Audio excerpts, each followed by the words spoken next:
question bi sur l'affaire Tahirou Sarr gis nañ aussi defoon na une nouvelle caution de 419 milliards de francs CFA mais toujours le juge a refusé cette nouvelle caution donc pour téye Tahirou Sarr en prison donc ces avocats aussi ñoom prévoir nañu def benn appel. Bien sûr. Oui. C'est aussi simple que ça comprendre l'histoire boobu pour nga comprendre ko jëlal feuilleton kii bi rek comment il s'appelle encore l'ancien directeur de l'ONAS là. Il s'appelle comment? Lat Diop. Oui, Lat Diop. soo bëggee comprendre lii rek jëlal Lat Diop nga xaw comprendre tout le feuilleton c'est le même. Comment pour ñuy seetaan. Parce que. Oui. yoon d'abord moo may bépp nit bu ñuy jàpp. nga nekk détention provisoire. Oui. saa soo xamee ne atteguñu la mën nga yeewu rek demande de liberté provisoire yoon moo la ko may. loolu tànkal juge bi de. yoon moo la ko may oui. bu la neexee buñ la bañalee bindaat suñ la bañalee bindaat suñ la bañalee nga bindaat. clamé ki la bañal ci keneen loolu su boobaa keneen kooku àtte donc Lat Diop il a écrit plusieurs fois ses avocats ñu demande au juge d'instruction pour ñu may ko liberté provisoire le juge d'instruction rejette. Oui. La demande de mise en liberté provisoire les avocats de Lat Diop saisissent la chambre d'accusation financière.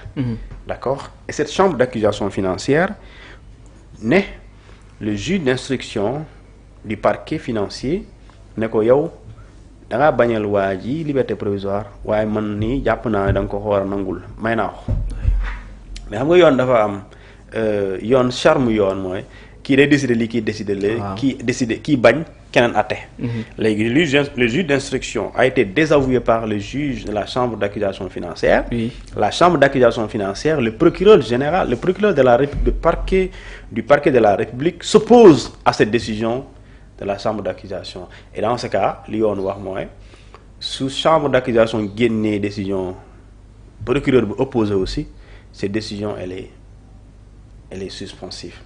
D'accord? Oui. mooy day taxaw. bu doon dafay joxe autorisation nit ki génn nit kooku du génn gum day toogaale. léegi puisque dañoo saisir dañuy def lu ñu tuddee recours en cassation. Oui. pour casser ou pour confirmer dans ce cas laata nit kooku di génn il faut ñu xam juge cour suprême boobu moom lan lay décider. Et le juge cour suprême moom certes amul lu ko suma juumlee il a 40 jours pour décider de tout ça. Oui. Il a 40 jours pour décider 1 mois 30 jours pour décider maanaam en réalité. Juge d'instruction bañ na chambre d'accusation nangu procureur ne àndu ci li chambre bi nangu léegi juge bi nga xam mooy juge cour suprême moom mooy xool ñetti ñi kan moo ci am dëgg. te ñetti ñooñu su fekkente ni chambre d'accusation moo am dëgg Lat Diop day génn. Oui. day dem liberté provisoire. Oui. bu dee juge d'instruction moo am dëgg. te cour suprême jox ko dëgg. dans ce cas day toog xaar mais tey loolu bu ko neexee encore. mu defaat beneen nouvelle demande. Oui. Donc aussi Tahirou Sarr c'est exactement la même chose si aujourd'hui bañ na su ma jumulee yi moo nekk la deuxième fois. xaw ma deuxième fois. bu ko neexee mu bañ a doy sonn su ko neexee mu demaat chambre d'accusation financière déposer maanaam clamer jël décision bu ñu ko jox nii. ne dañ la bañal mënuñu la ko nangul. mu indi tout ce qu'il considère être loo xamante ni li prouver que ne moom war na mën a mériter. li ñu tuddee am na toutes les garanties. Oui. D'accord pour mu am liberté provisoire.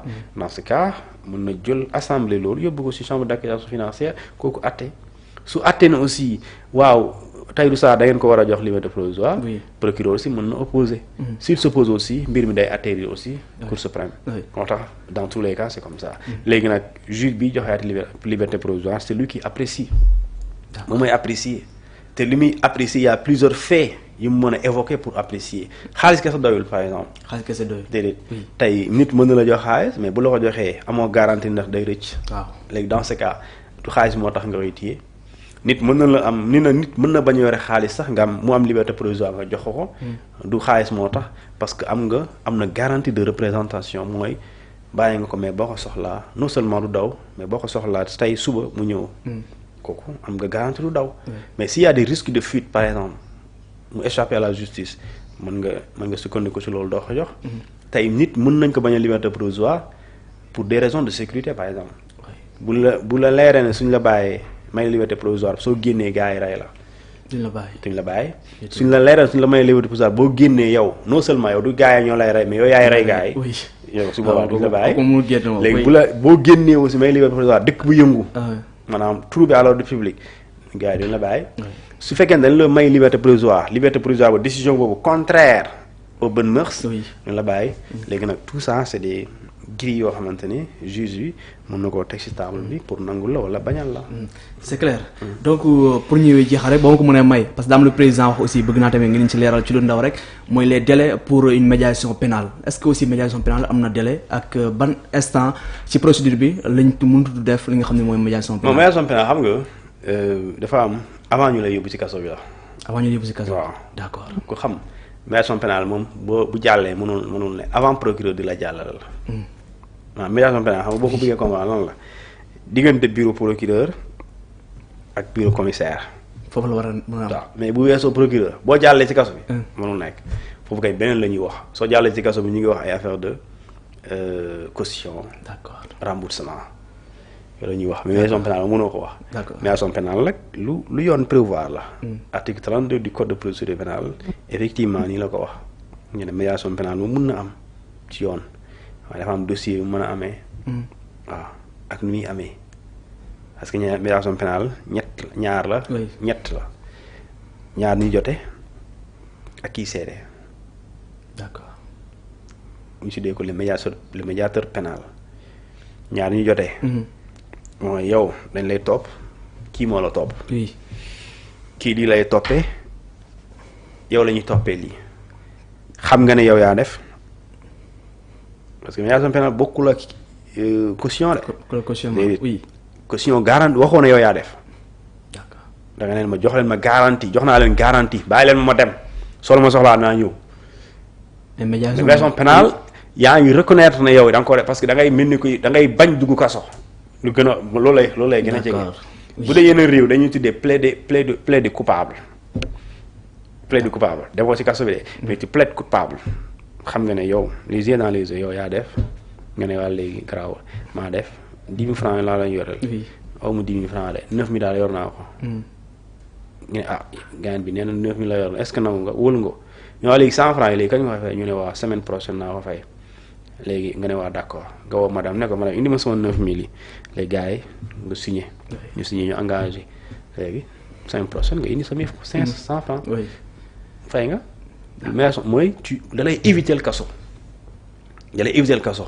donc kon lu lay éviter le kaso kay mooy doo dem kaso bari di éviter kaso waaw léegi nag doo de parce que mais c'est avant ngay dem kaso léegi nag moo tax procureur lañ koy defee diggante bureau procureur ak fii la jàppee garde à vue les procureurs su la jàllalee médiation pénale amatu fa wàll su la jàllalee amu fa wàll moo tax des fois ngay gis ñu jote xaalis ñu ngi def retour de parquet yi du jeex parce que ñu ngi xool solution médiation pénale c'est une solution léegi nag cette solution dañ la ne ñaari condition la am si vraiment day violer ñaari conditions yooyu médiation pénale mënu fa am ñu ne la solution médiation pénale comme étant une solution ne doit pas être contraire à l'ordre public et aux bonnes mœurs ñaar yooyu la ordre public bonne mœurs su dee décision bii nga jël soo ko jëlee médiation pénale maanaam ma jox la exemple bu simple waaye ñu ne dafa sàcc 1000 milliards bon 1000 milliards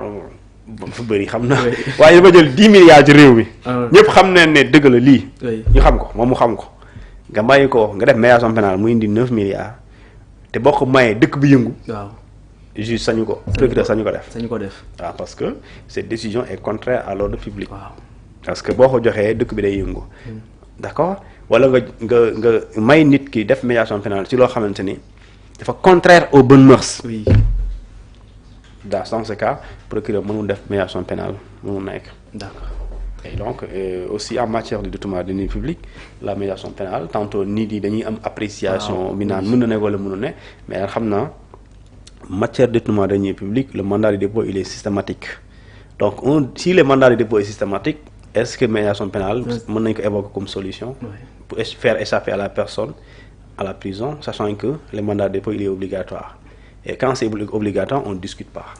On exécute. Oui. Malheureusement. C'est clair. Thioune.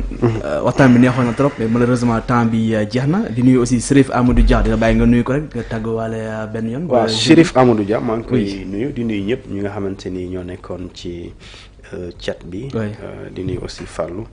su du ñumee di jégalu. di am mbégte ñëw fi comme ça su nekk tous les dimanches jërëjëf. merci beaucoup Thioune di nuyu aussi Ibrahima Dramé Alioune Kébé yéen ñëpp ñi nga xam ne yéen a woon si chat bi di la nuyu bu baax a baax Dani Diatta Pape Mamour Diouf yéen ñëpp Peleya Ibrahima yéen ñëpp ñoo leen nuyu bu baax a baax Fatou Sarr yéen ñëpp ñoo leen nuyu bu baax donc di remercier encore une fois suñu internet DKR 221 ñu toppoon tey seen émission Face à l'actu avec Thioune tous les dimanches moom mooy seen rendez-vous préféré di remercier aussi Fallou mu nekkoon ci partie technique bi dañuy jox demain pour un autre numéro Face à l'actu bonne fin de soirée.